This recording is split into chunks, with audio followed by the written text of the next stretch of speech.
Welcome.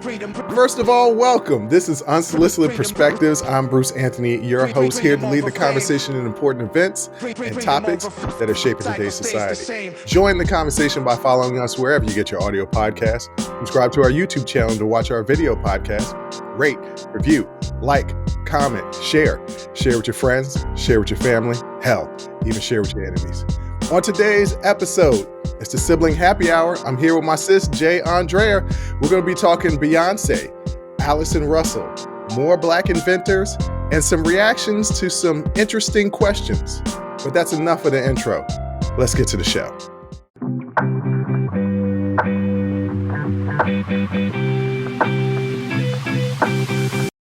What up, sis? What up, brother? I can't call it. I'm going to see you soon. Yes. Live and in person. Live and in color. Not much color for the people who are listening, but some.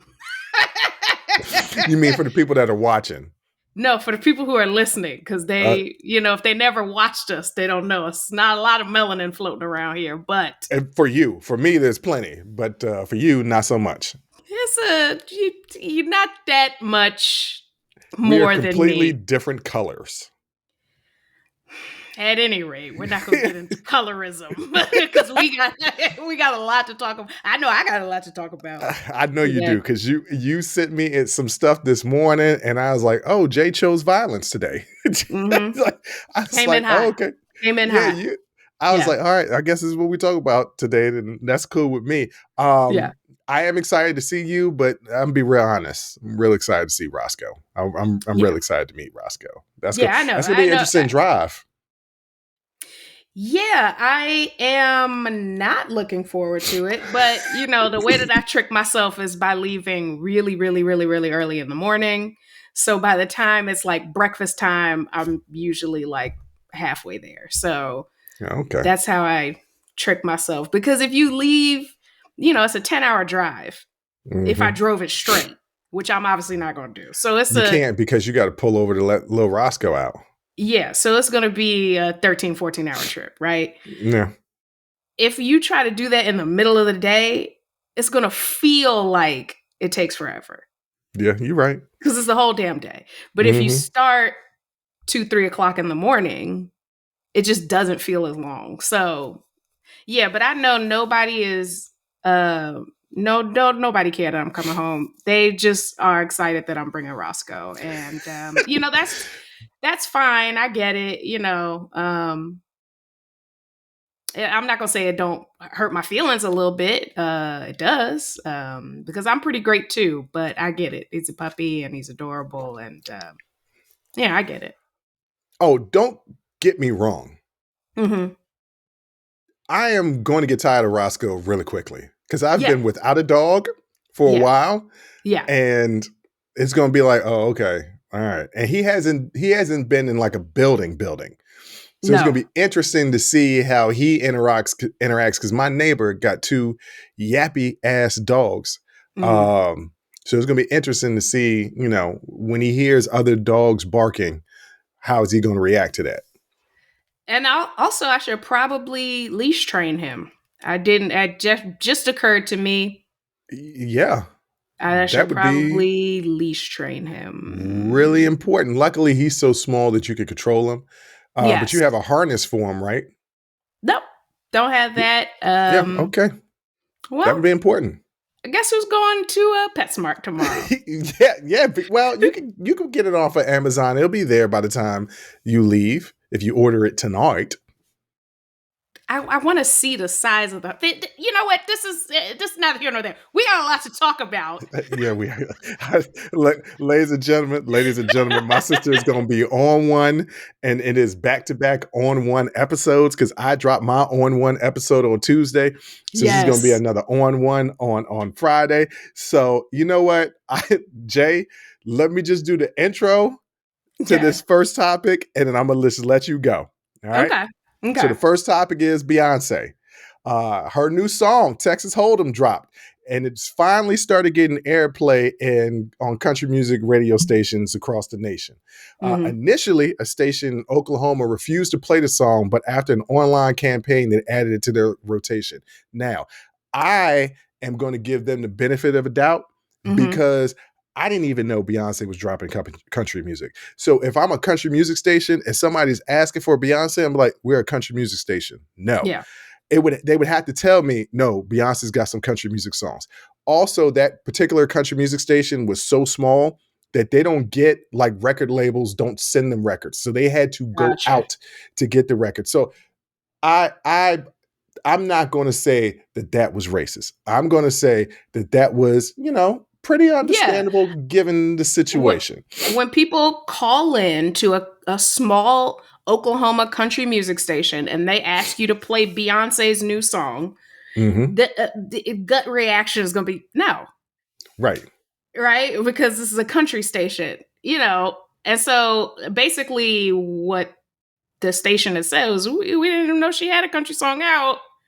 We didn't know it was available for us to play. Now, most people knew this country song was out because most people watched the Super Bowl, and that's where she debuted both songs. I think there's another song, 16 Carriages. Yes. So she bought ad time or something like that. I don't know. I actually missed it, but I follow her on social media. So I was like, oh, she's doing a little country, and then all the memes popped up, Black people in cowboy hats. Like, this is, we coming back to country, all of that. Well, I will say I did watch the Super Bowl, but I had the sound off. It was on the second TV as I was playing video games on other TV. I did not know that she dropped the song. ADHD. Right. You told me, and I was like, oh, Beyonce got a country music song. Anyway, Texas Hold'em has topped the Billboard's Hot Country Songs chart at #1, making Beyonce the first Black female artist to have a #1 country song. 16 Carriages is also charting at #9 on the charts. These achievements are significant, especially considering historical exclusion of Black artists, particularly Black women from the country music genre. Yeah. So she's the first Black woman to do this. Is a really big deal. So I did the intro. Go ahead. Yeah. You choose your violence. As far as I know, the only other woman to do that unaccompanied, so no collab with another artist, was incidentally Taylor Swift. So, yeah, they are right. I'm gonna get to my little rant in a little bit, but I'm gonna speak to something that you just said about Black female representation in country music. And it's true. I mean, you have Black male artists, like we all know Darius Rucker and Charlie Pride. Yes. Was he Hootie or the Blowfish? He was Hootie. Okay, that's what I thought. Because he was the lead singer, and I assume, honestly, I don't know. Right. Neither one of us know. So he was the lead. It could have just been a name. It could have. And nobody was Hootie and nobody was the Blowfish. I don't know. Okay. You got Charlie Pride and Stoney Edwards, Blanco Brown, Jimmy Allen. These are all we know Black male country singers, but we don't, there isn't a lot out there with Black female country singers. So far from what I found, especially from the country music community, as far as artists are concerned, they're like, hey, welcome. Right? They're like, welcome.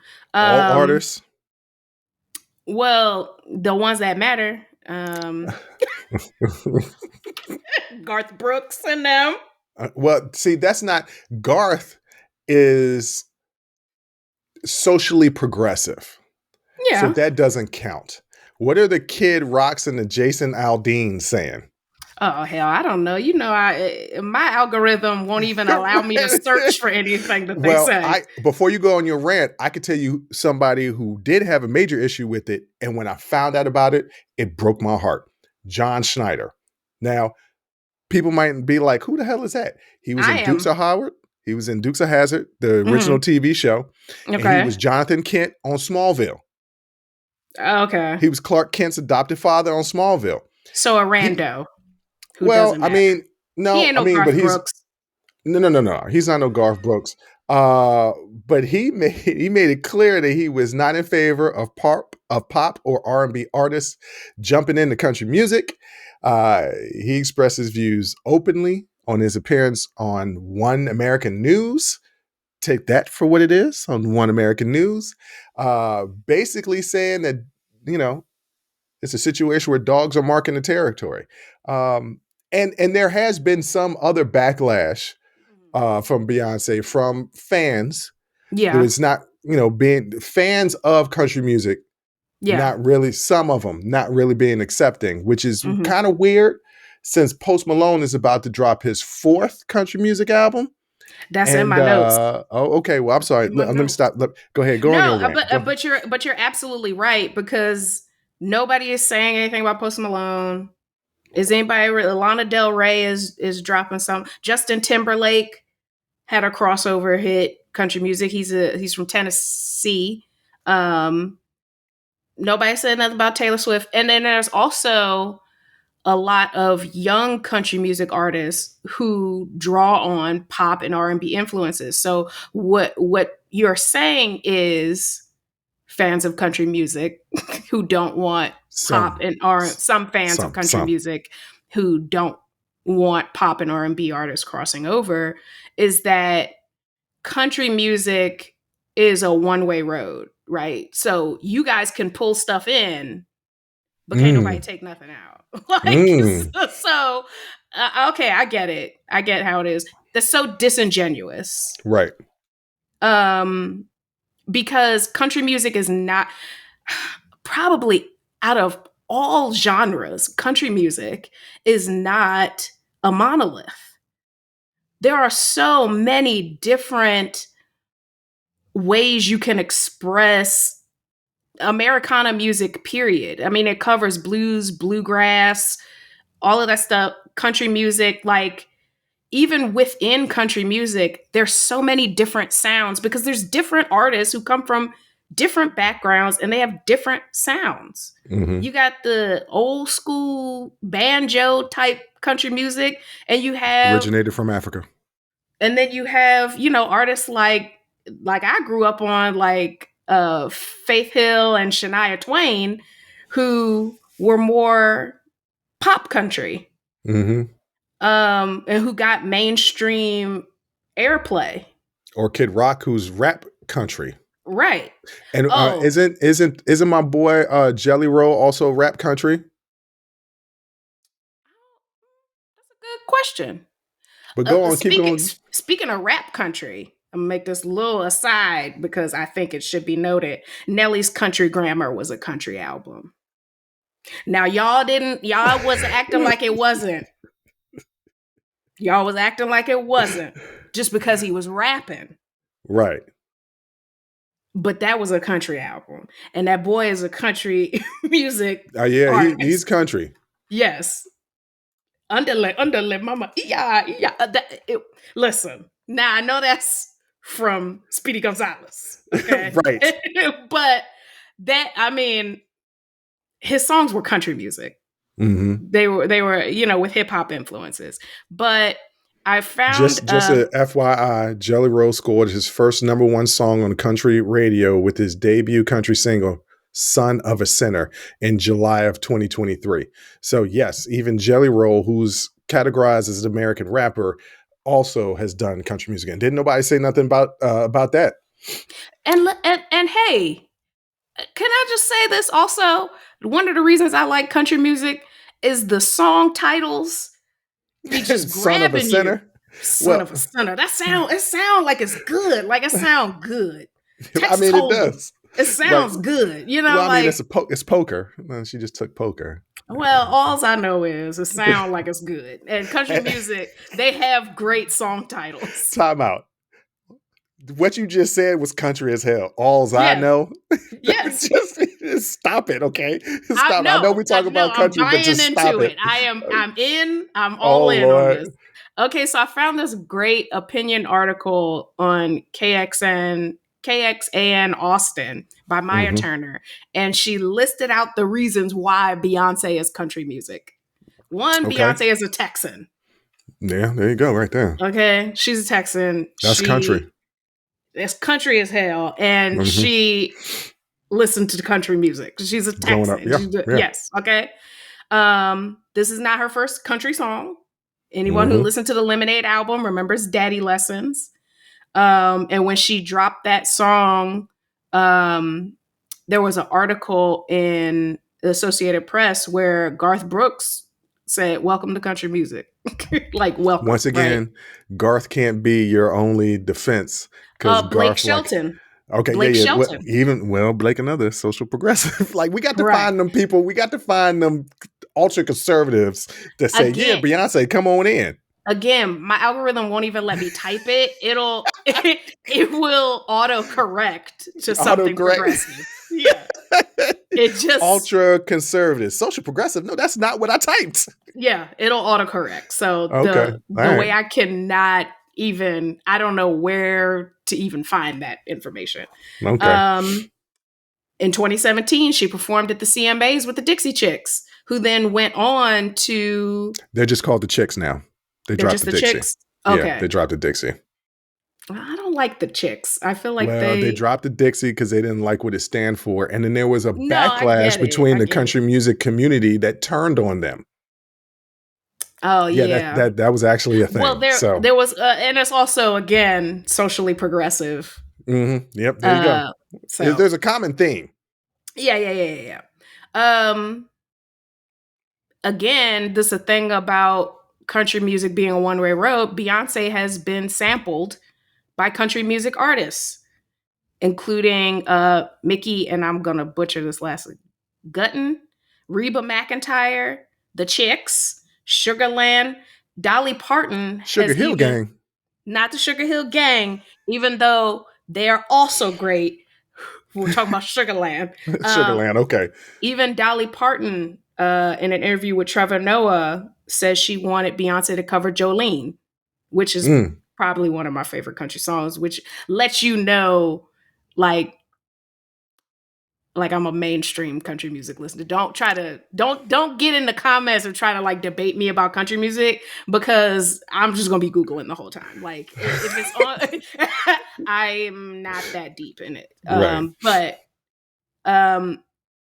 Yeah, I think any backlash that she is receiving from country music fans or the industry or what have you, for them to say we don't want pop and R&B artists crossing over, it's such a disingenuous argument. She's not the first. Ray Charles had country songs, Lionel Richie, the Pointer Sisters. You just, talked about Post Malone, Lana Del Rey. Jelly Roll. Yeah, Jelly Roll. Lana Del Rey is coming out with a country album. Taylor Swift, who I assume is pop, but has also had success in country. Yeah, she's pop. I was trying to think about it the other day. What is Taylor Swift? And she's pop more than anything. And I'm not a Swiftie, but she is pop.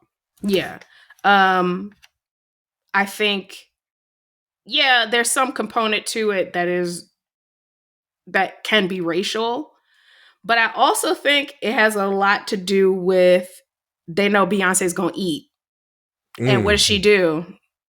She's number one on the group. She's number one, yeah. She's got 2 country songs on the that are in the top 10. That are in the top 10. Like, and if country music loves anything, they love a diva.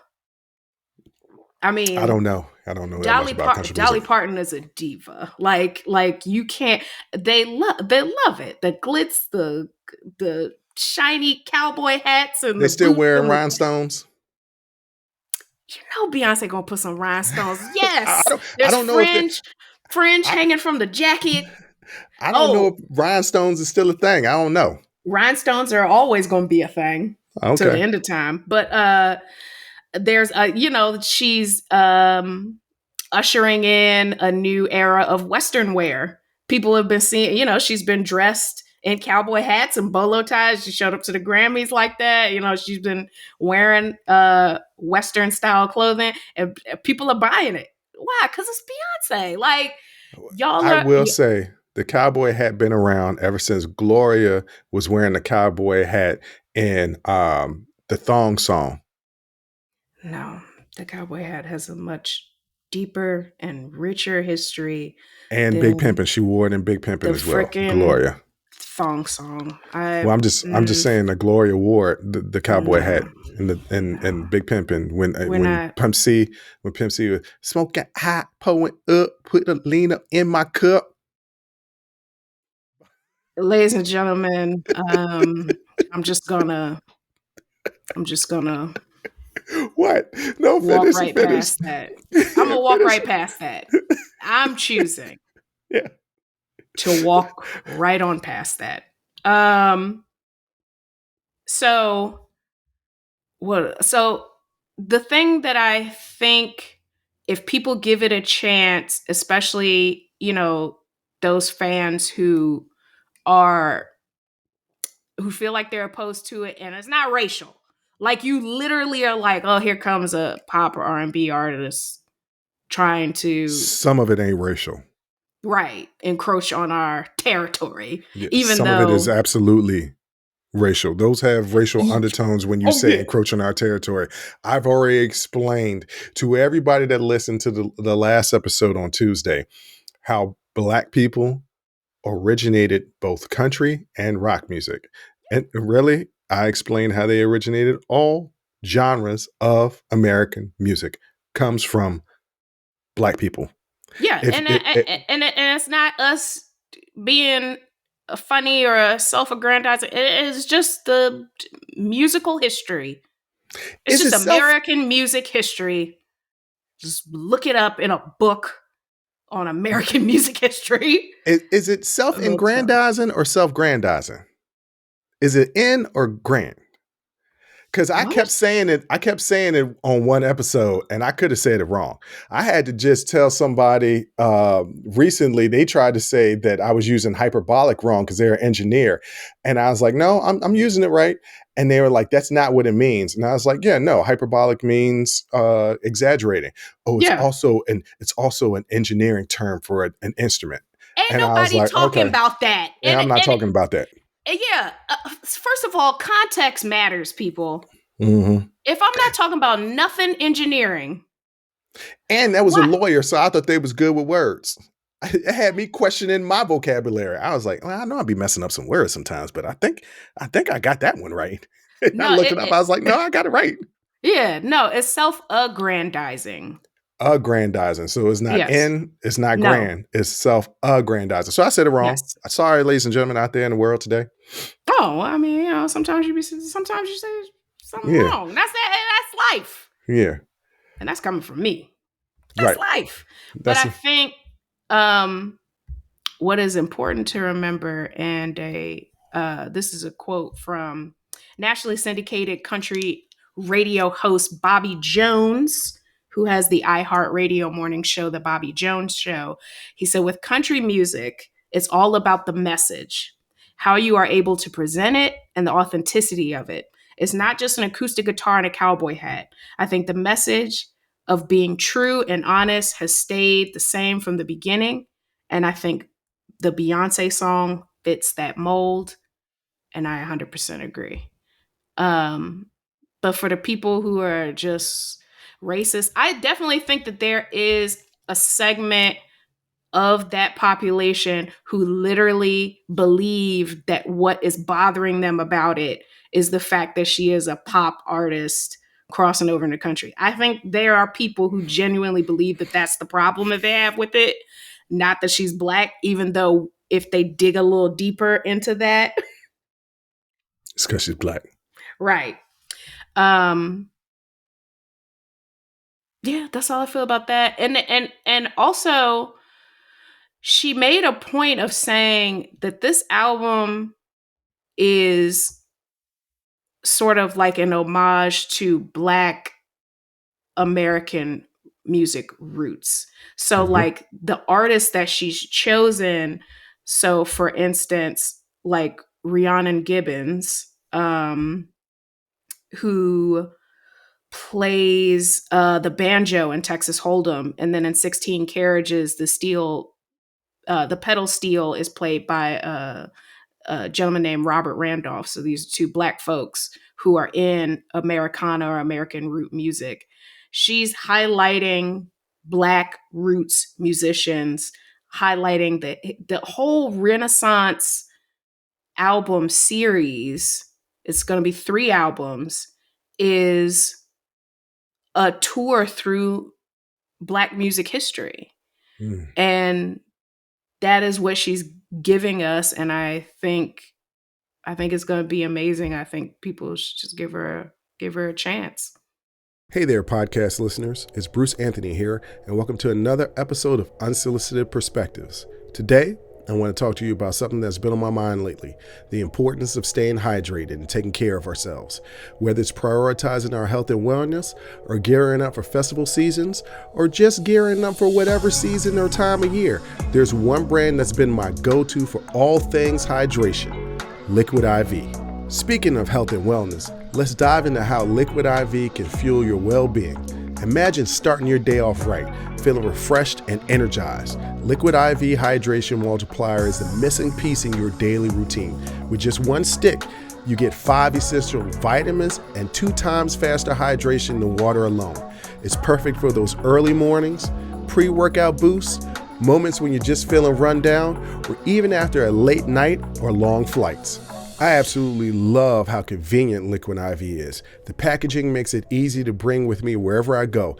And let me tell you, it's become a vital daily part of my routine. The flavors, let me tell you something, they're incredible. From refreshing sea berry and strawberry lemonade to classics like lemon lime and watermelon, there's a flavor for every preference. It's like a burst of hydration with a hint of deliciousness. Picture this. 1 stick of Liquid IV mixed in 16 ounces of water, hydrating you 2 times faster and more efficient than water alone. And with 12 mouth-watering and flavors, you'll never get bored with your hydration routine. Plus, Liquid IV is packed with 5 essential vitamins: B3, B5, B6, B12, and of course, vitamin C. It's also made with premium ingredients, non-GMO, free of gluten, dairy, and soy. This is hydration at its finest. But it doesn't stop there. Liquid IV believes that access to clean and abundant water is the foundation of a healthier world. That's why they partner with leading organizations, finding innovative solutions to help communities protect both their water and their futures.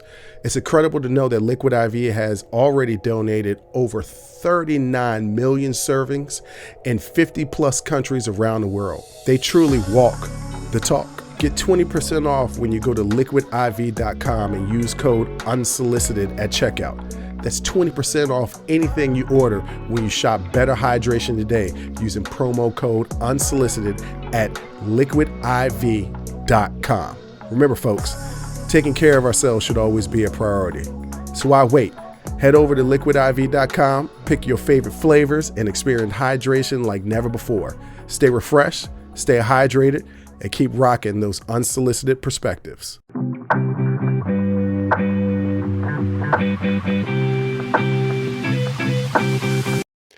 All right, Jay, so that first segment, it wasn't complete violence. I had more violence and venom than you did. So that was surprising. My violence and venom is still coming from last weekend. Yeah. So that's what that's coming from. But if we're going to choose violence and venom, this next subject is definitely one that is going to lead to some violence and some venom verbally, not physically, verbally. Obviously, yes. Allison Russell. For those people who don't know who Allison Russell is a Canadian singer-songwriter currently living in Nashville, Tennessee. This is important to note. Musician and activist. She's been a member of various music groups, including Poe Girls, Birds of Chicago, Our Native Daughters, and Sisters of the Strawberry Moon. Now, I don't know of these groups personally. But they sound like you can put it on and smoke a J and just drift. Right. It really, really, really does. She released her first solo album, Outside Child, in 2021. Her second album, The Returner, was released in September 2023. She received a total of 8 Grammy nominations. She won one, 4 Canadian Folk Music Awards, and 2 Juno Awards. I don't know what Juno Awards are, but I'm going to assume that they are pretty important Yeah, because I don't know what they are. it's awards presented by the Canadian Academy of Recording Arts and Sciences. Okay. So is it their Grammys? No, because she had some Canadian. No, it was a Canadian folk music, so maybe it is Yeah, their Grammys. All right. yeah. Once again, I want to bring back the fact that she currently lives in Nashville, Tennessee, or roundabouts Mhm. Nashville, Tennessee. Mhm. This is important. Okay. Yes. A resolution was proposed in Tennessee state legislature to honor Allison Russell. It was proposed by one of the Justins from Tennessee, Justin Jones. Y'all know the Justins from Tennessee. They were the ones that Yes. was kicked out of the Tennessee legislature, only to be brought back off of a special election. Hmm. He nominated this resolution for her Grammy win. Yeah. However, the resolution was blocked by a House Republican caucus chair, Jeremy Faison. A similar resolution honoring the band Fillmore for its Grammy Paramore. wins. Fairmore? Paramore. Paramore? Oh, okay. Yes. All right. Paramore. Well, that's a stupid name. No, no, it's not. No, listen. Black Paramore. black people love Paramore, No, so I was just joking. tread carefully. Don't attack me. Paramore. I'm sorry. I just never heard of you, but I'm old. I'm Yeah, old. That's all. that's all I'm right. old. That's all right. Another resolution was brought up honoring Paramore for its Grammy wins. That one was actually approved. This Yeah. has led to accusations of racism and sparked a lot of conversation as to why one resolution was accepted and the other one was not. It was a white group, it was a black woman. The white Hmm. group was accepted, the black woman was rejected.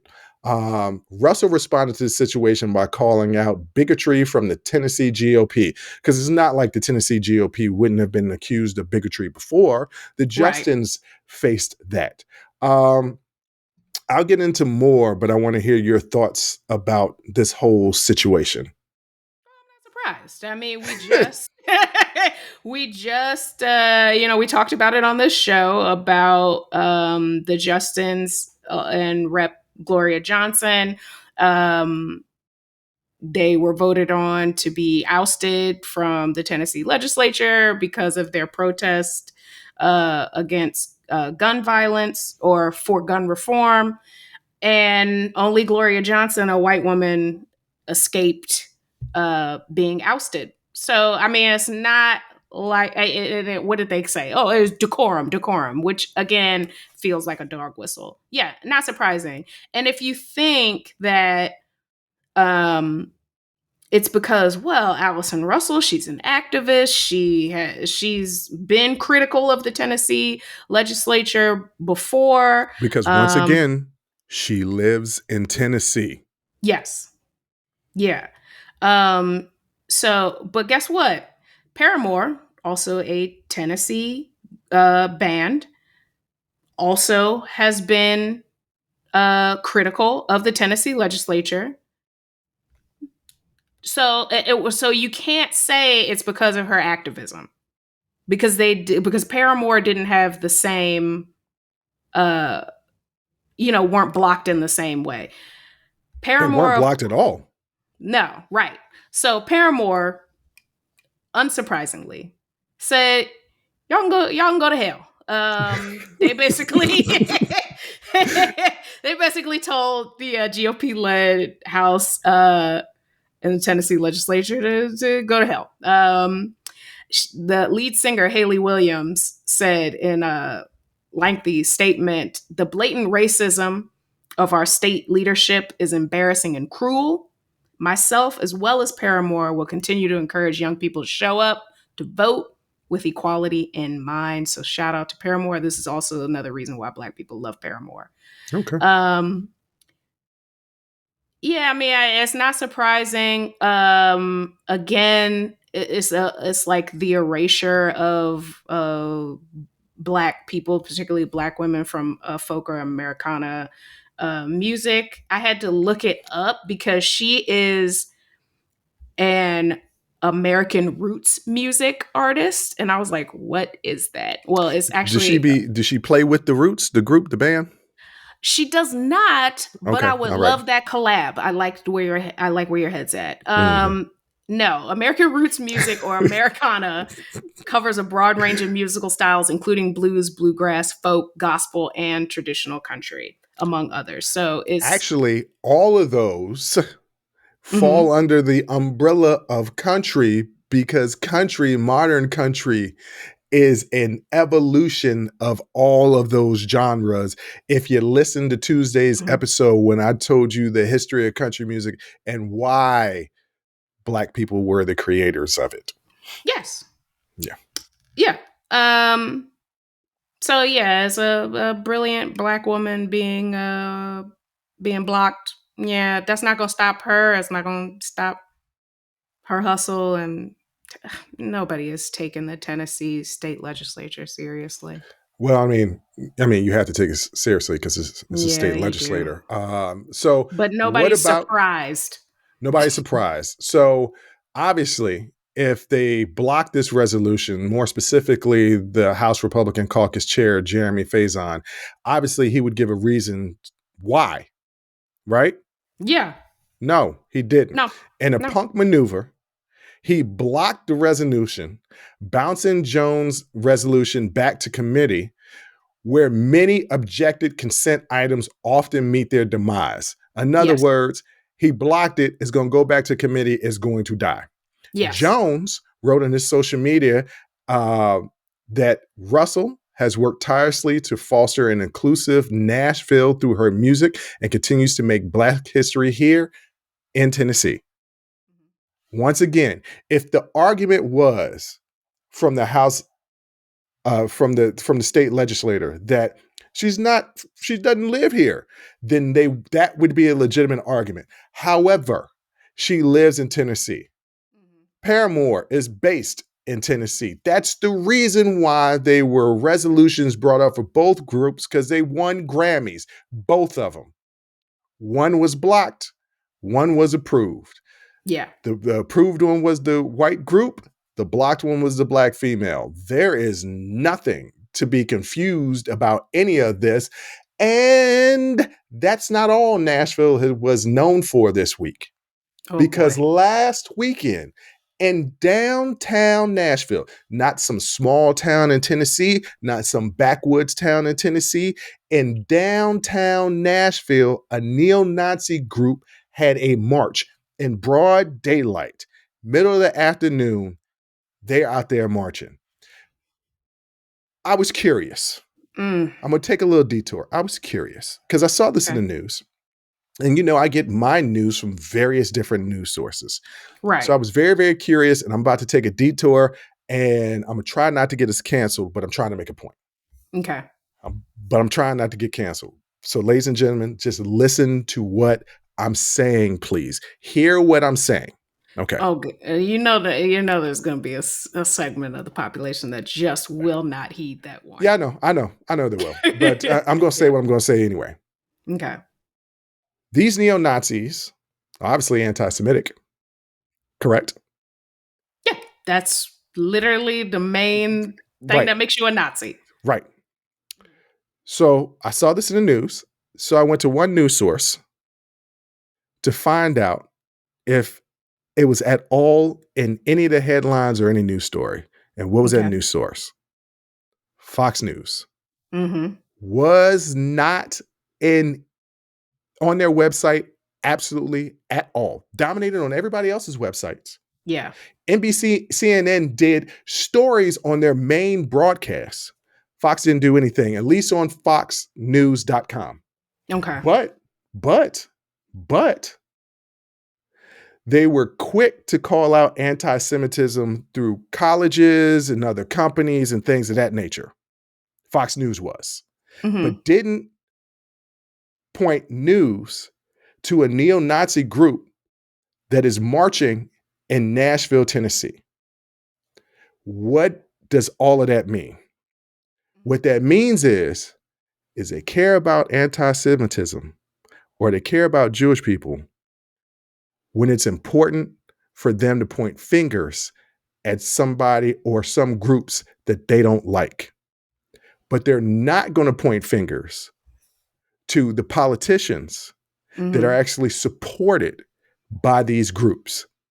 Case in point, nobody on Fox News talked about how there were neo-Nazis in the state of Florida that had swastikas and neo-Nazi flags right next to DeSantis and Trump flags. They're not going to bring that up. But No. Harvard, Yale, Ivy League, institutions that they have a problem with, they are quick to point out these institutions, these people are anti-Semitic. I just want people to pay attention to the news and see the slant that they're trying to do. Either you care about Jewish people completely and totally, or you don't. There is no gray area for being against anti-Semitism. Either you're against it all the time or you're against it none of the time. Fox News likes to pick and choose. They did not get this very major thing, and they should have. Well, let's be clear. Fox News is a tool of the Conservative Party, and the Conservative Party in this country does not care about Jewish people. They don't support or not support Jewish people. They don't care. They don't care about children. They don't care about women. They don't care I won't about say immigrants. everybody. I'll say. Well, we're there's talking a about large. the Fox News crowd. Okay. Yes, only because they only watch Fox News. Right. So they're only seeing what Fox News presents to them.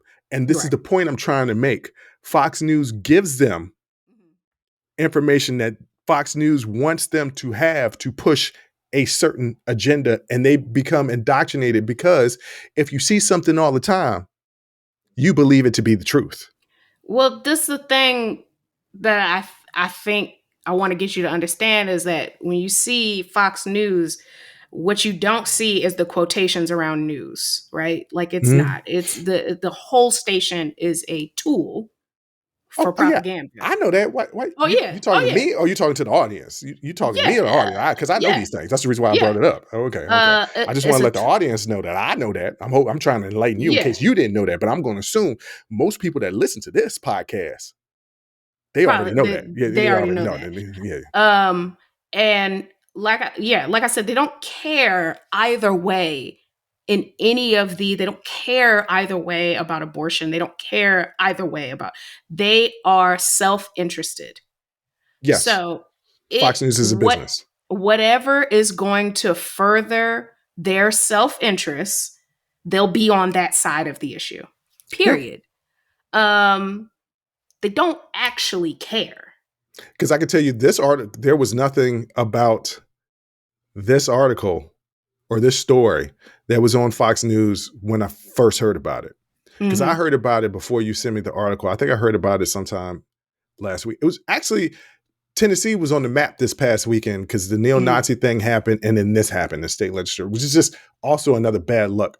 I know it happened, that the march happened before, but they had to go for permits because one of the Justins was down there. Matter of fact, the Justin that put this resolution together for Allison Russell was down there counter-protesting the neo-Nazis. And even gave a speech on some court, maybe the courthouse steps or something like that.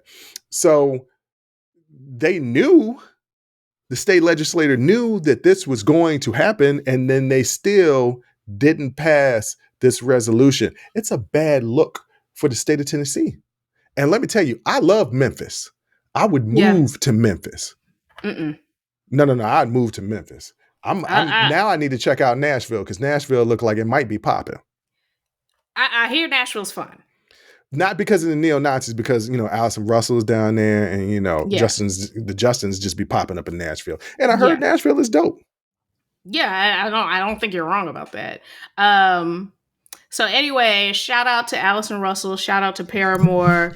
Shout out to Justin. Was it Justin Jones? It was Justin Yes, Jones. Justin Jones. Yeah, Yeah, and Gloria JJ. Johnson. Mm-hmm. We be forgetting about Gloria, but Gloria will be right there with them. Gloria do be right there with them. You right, I Gloria saw be. Gloria at the Source Awards. No, you didn't. No, because I don't even think they got the Source Awards anymore.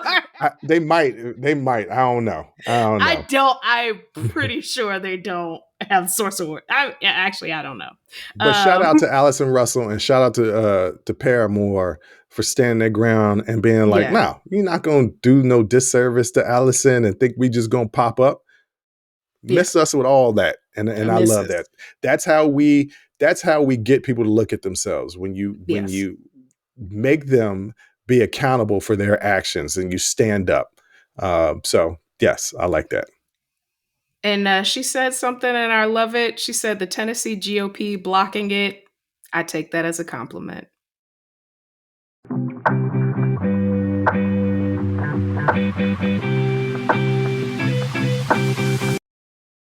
In case y'all didn't know, I'm black, y'all, and I'm black, y'all, and I'm bliggity black, and I'm black, y'all.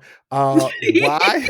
Why did I just do that? Well, that's a little cut from the movie CB4, but more importantly, we are pointing out Black excellence throughout this month. And I told everybody I'm going to be pointing it out all year long because y'all going to stop giving us the shortest month of the year. This year, it was an extra day, but even in the 28 days, it's still shorter than 30. We got gypped out of 2 days. So I'm going to do this year round. And the person I'm going to talk about today, most of the people out there probably don't know he's the inventor of this. I'm talking about Lonnie George Johnson. Who is Lonnie George Johnson? Well, he was born October 6, 1949, a boomer. And also, consequently, I said, I think Gen Z will be the next great generation, but the boomers are actually the greatest generation, not what is constituted as the great generation, which are those people born in 1902 to like the 1920s, those people that went off to World War II.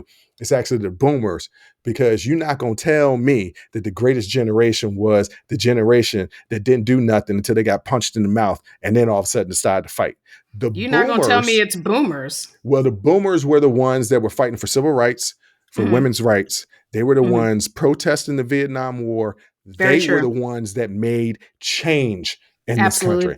Absolutely. So we might knock them now because they're old and crusty. Yeah, they got old and they forgot. Well, that's kind of what happens. What they did who they were when they were younger. Or did they not get the appreciation of which they deserved and maybe a little bitter about it? What else do you need besides the GI Bill and cheap education? And no, but what else think about it? Think about it.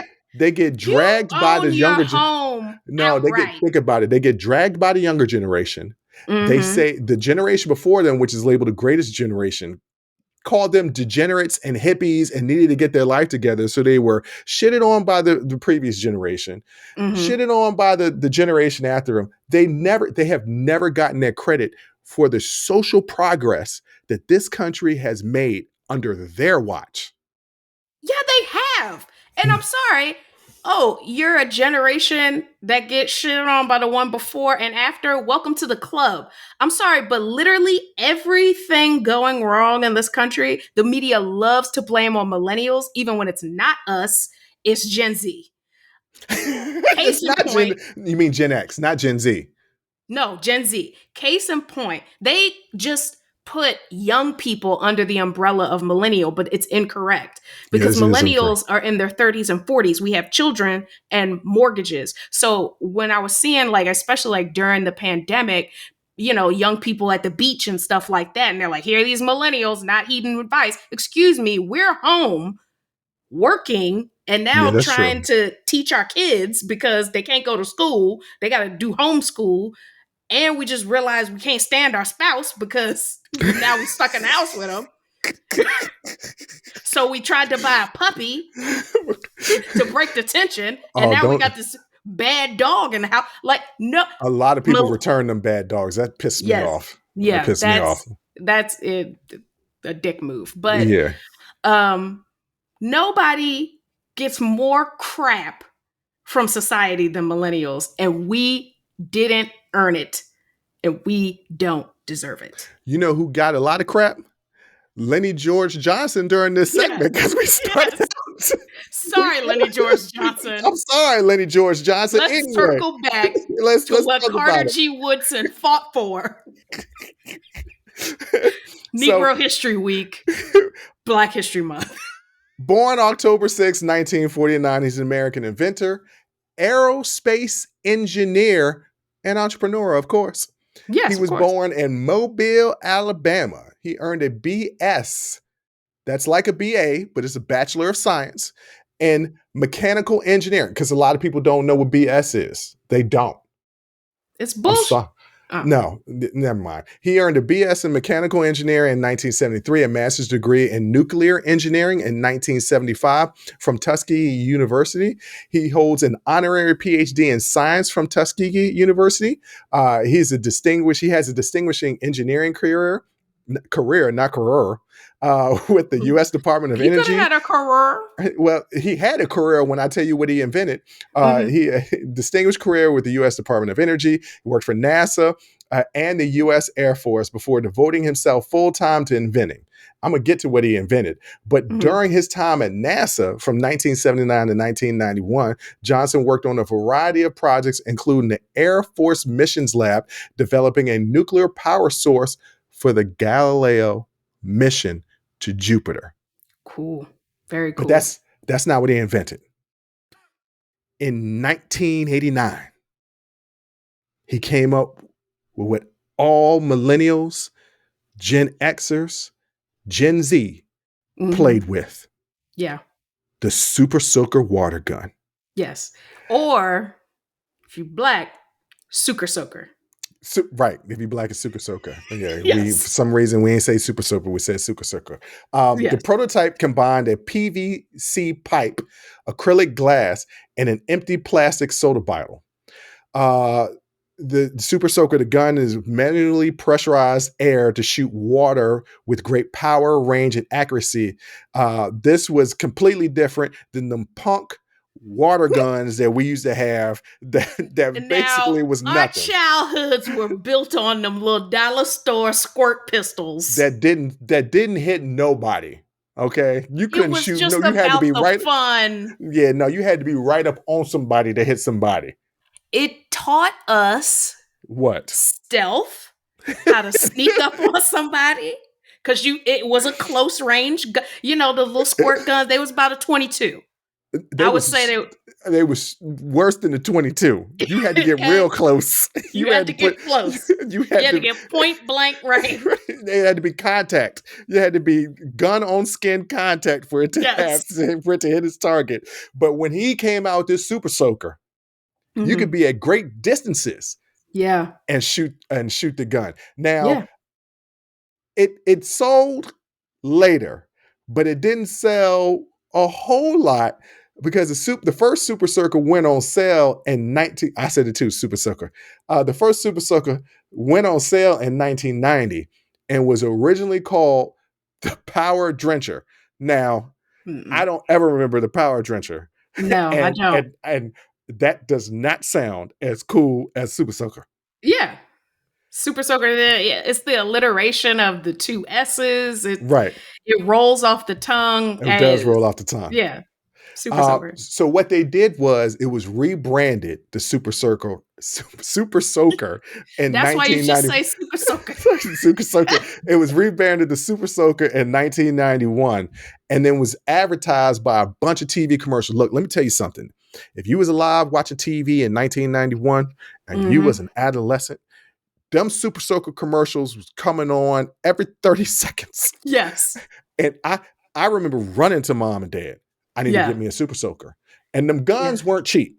No. They were not cheap because in 1991, when they rebranded the Super Soaker and started advertising them commercials, 2 million of them suckers were sold. Eventually, the Super Soaker has gone on to generate more than $1 billion in sales.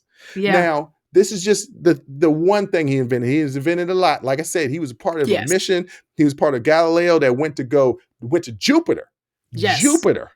And here I am talking about the Super Soaker because you know why? The Super Soaker was important to me. But he also founded his own company, the Johnson Research and Development Co. Incorporated, in which he is the president of.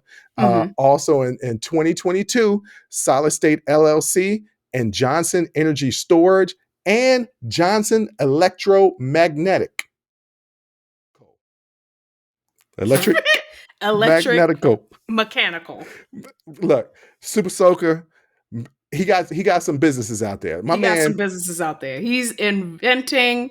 He's got technology development companies, and he is doing his thing. He's doing his thing. So, yeah. Black facts. Lenny George Johnson, the creator of the Super Soaker. Wonderful. So proud. So proud. He filled many a child's summer with giggles and wet t-shirts. You know what I was always jealous of? I did eventually get one of them little Super Soakers, but I wanted the one that had the backpack where it had the extra canisters on the back. Yes. And you had a hose connected to the gun, and it was like a shotgun. Our aunt had that. She did? Yeah. I don't remember that. Maria had one. She had it in her apartment with the tanks on the back and everything. I actually believe that she did have it. Yes, she absolutely did. We found it, and did we were break it? No, well, me and our younger brother found it. I knew it had to be you two, y'all two common hoods. Because we were nosy. Yeah, we were nosy. We was going through stuff.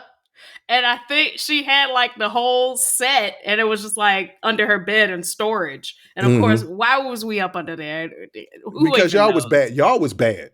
Yeah, both of y'all was bad. Yeah, we were bad. And we found it. We were like, this can we live here? Because this is all we need. We don't need food. We don't need a bed. We just want to play with the Super Soaker.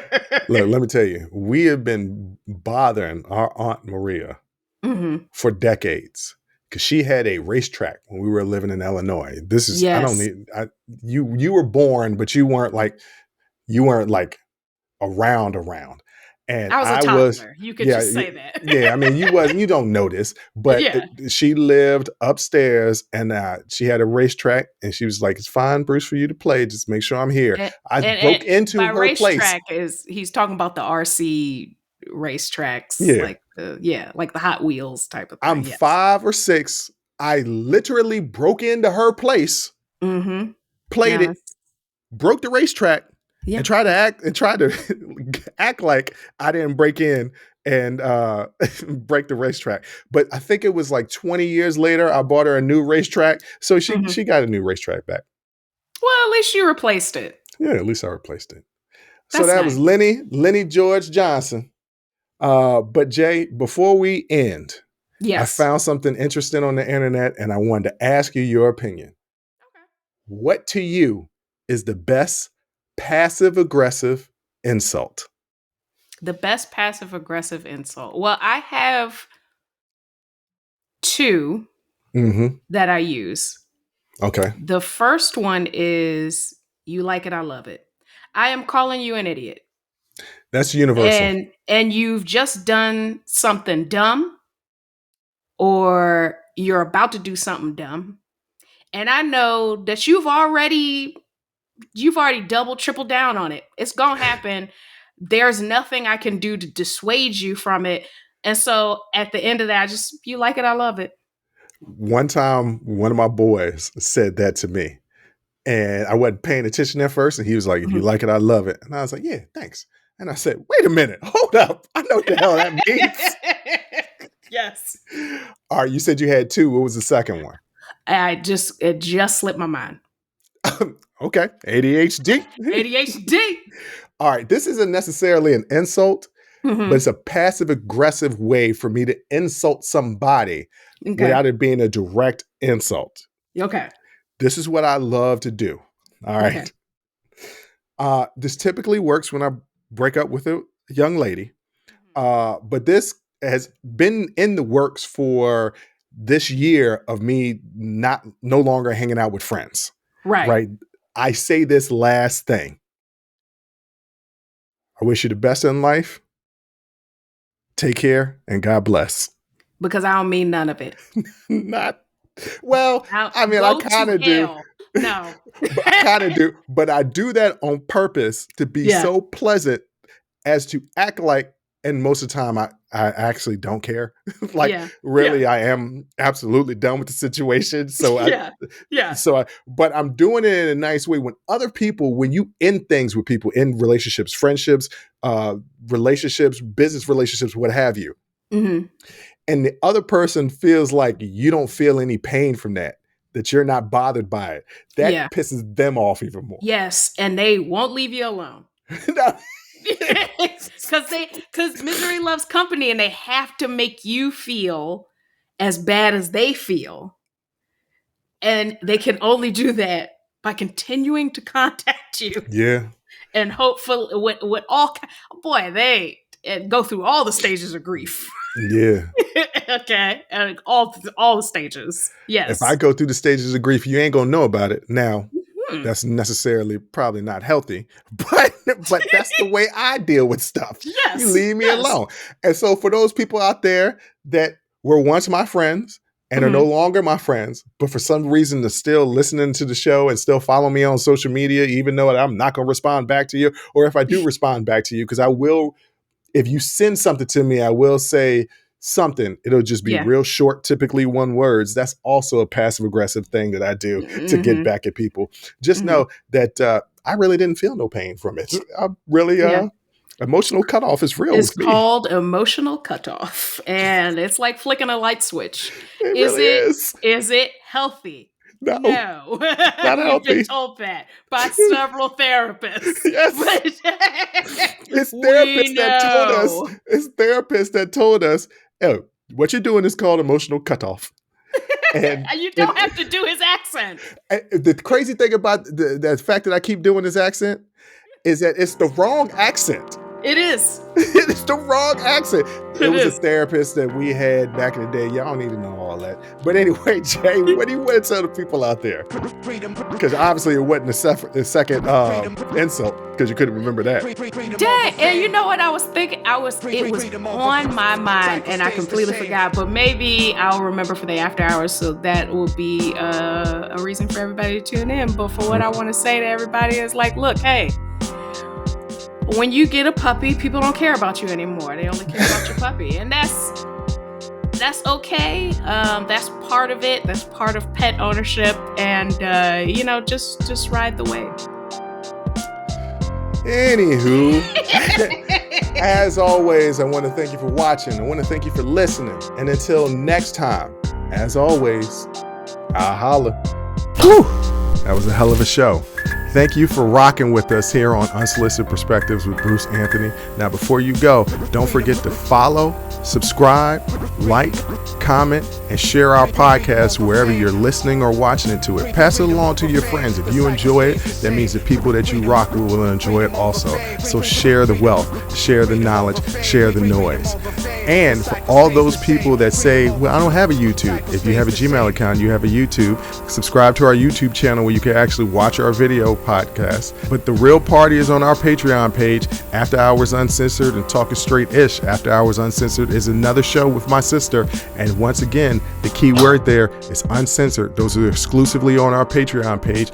Jump onto our website at unsolicitedperspectives.com for all things us. That's where you can get all of our audio, video, our blogs, and even buy our merch. And if you're really feeling genuine and want to help us out, you can donate on our donations page. Donations go strictly to improving our software and hardware so we can keep giving you guys good content that you can clearly listen to and that you can clearly see. So any donation would be appreciative. Most importantly, I want to say thank you, thank you, thank you, for listening and watching and supporting us.